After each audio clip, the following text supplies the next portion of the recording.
So next आ जाते हैं टूवर्ड्स डेंगी। अब डेंगी में कॉजेटिव एजेंट क्या है?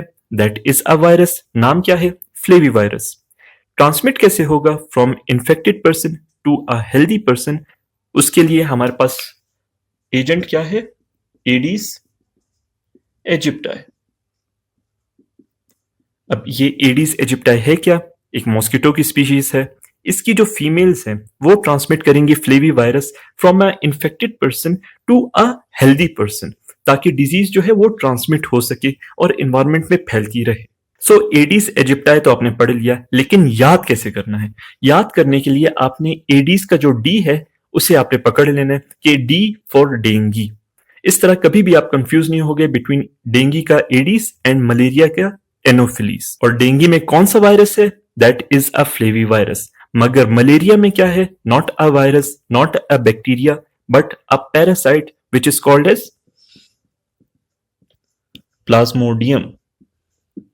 जहां तक क्लिनिकल फीचर्स की बात है, so dengue can present in two forms. सबसे पहले डेंगी क्लासिकल फीवर,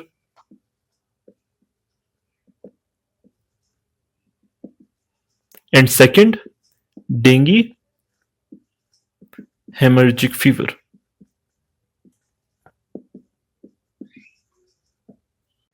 अब अगर पेशेंट प्रेजेंट करता है with dinghy classical fever, so patient में कौन कौन से साइंस एंड सिम्टम्स देखने को मिलेंगे?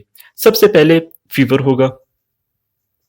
सेकंड नंबर पे हेडेक भी देखने को मिलेगी विद रेट्रोऑर्बिटल पेन। आंखों के पीछे उसे शदीद दर्द होगा एंड पूरे जिस्म में कमजोरी और दर्द महसूस होगा। फीवर सिंपल सा फीवर नहीं होगा, ये एक बायफेजिक, यहां पे लिख देते हैं, biphasic and saddle shift pattern show करेगा। अब सैडल शिफ्ट पैटर्न कैसे शो करेगा? कि पेशेंट को बुखार है, एक दिन हो गया, 2, 3, 4 दिन, 4 और 5वें दिन पे एक डिप देखने को मिलेगा, फिर वापस फीवर जो है इंक्रीज होगा और अपने वापस उसी लेवल पर आ जाएगा। सो एक सैडल शेप्ड लाइक अपीयरेंस देखने को मिलेगी on 4th and 5th day, जहां पे पेशेंट का फीवर जो है सबसाइड हो जाएगा। और इन कंडीशंस के साथ साथ पेशेंट में स्पेसिफिक रैशेस भी होंगे। रैशेस ऐसे होंगे कि वो फ्रॉम पेरिफेरी स्टार्ट होंगे and will move towards the centre of the body, but will spare the palms and soles of the person. So fever जो कि बायफेजिक या सैडल शिफ्ट पैटर्न शो करे, एंड रैशेस जो कि spare कर दे palms को एंड सोल्स को, ये स्पेसिफिक सिम्टम्स हैं, साइंस हैं हमारे पास किस चीज के? डेंगी क्लासिकल फीवर के। लेकिन अगर पेशेंट प्रेजेंट करता है डेंगी हेमरेजिक फीवर के साथ, which is most commonly seen in children, so तब क्या होगा? किन साइंस एंड सिम्टम्स सब पेशेंट प्रेजेंट करेगा? होगा ये कि डेंगी जो है वो प्लेटलेट्स को इन्वॉल्व करेगा। प्लेटलेट्स को इन्वॉल्व करेगा, इसके लेवल्स जो हो जाएंगे हमारे पास डिप्लीट। डिप्लीट होने की वजह से इंटरनल ब्लीडिंग स्टार्ट होगी और इंट्रावेस्कुलर वॉल्यूम हमारे पास कम होता जाएगा, क्योंकि ब्लड कहाँ मूव कर रहा है? From vessels towards the interstitium. Interstitium में मूव कर रहा है पेशेंट, हाइपोटेंशन एंड हेमरेजेस के साथ पेशेंट प्रेजेंट करेगा। लेकिन अगर अभी भी इंटरवेंशन नहीं की, सो पेशेंट शॉक में भी जा सकता है, and this condition is called as dengue shock syndrome.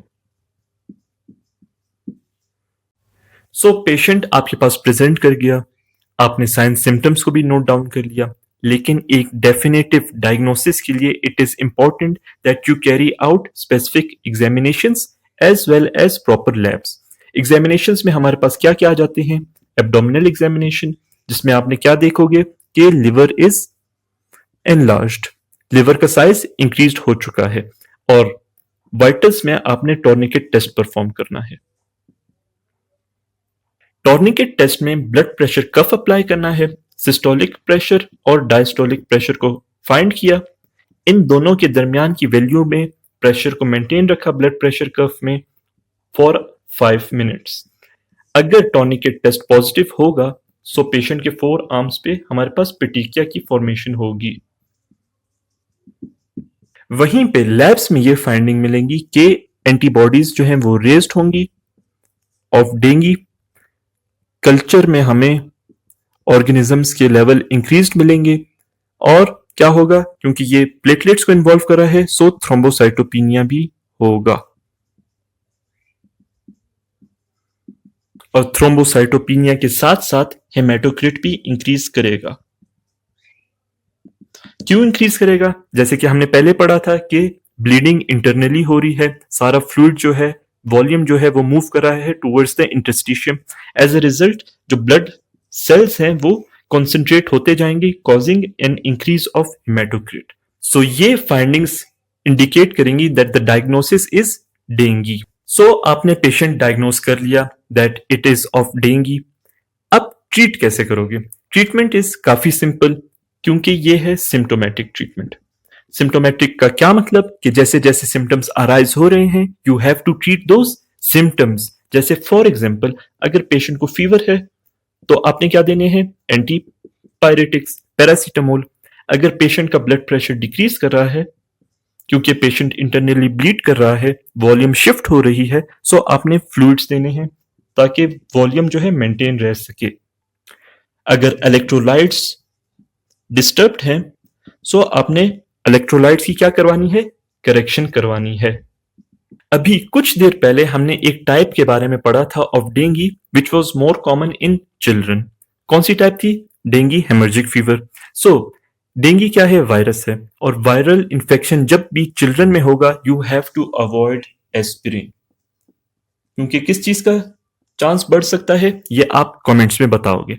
So aspirin को अवॉइड करना है, बाकी फीवर को ट्रीट करना है। ब्लड प्रेशर अगर कम हो रहा है तो ब्लड प्रेशर के लिए फ्लूइड्स देने हैं। अगर बहुत ही ज्यादा कम हो चुका है तो ब्लड भी ट्रांसफ्यूज करना है, और अगर इलेक्ट्रोलाइट्स डिस्टर्ब हैं तो उनको करेक्ट करना है। So this is how you treat dengue. So last में आ जाते हैं towards the prevention of dengue. अब प्रिवेंशन में क्या करना है? You just have to make sure that you are protected from mosquitoes. कैसे प्रोटेक्ट करना है? लोशंस के थ्रू, रिपेलेंट्स के थ्रू, बेड नेस्ट है उनके थ्रू। अगर घर के अंदर पानी जमा है तो उसको जमा नहीं होने देना। सो इस तरह आप डेंगू से बच सकते हैं। सो this is all about dengue. Video अच्छी लगी हो, do like, share with your class fellows and subscribe.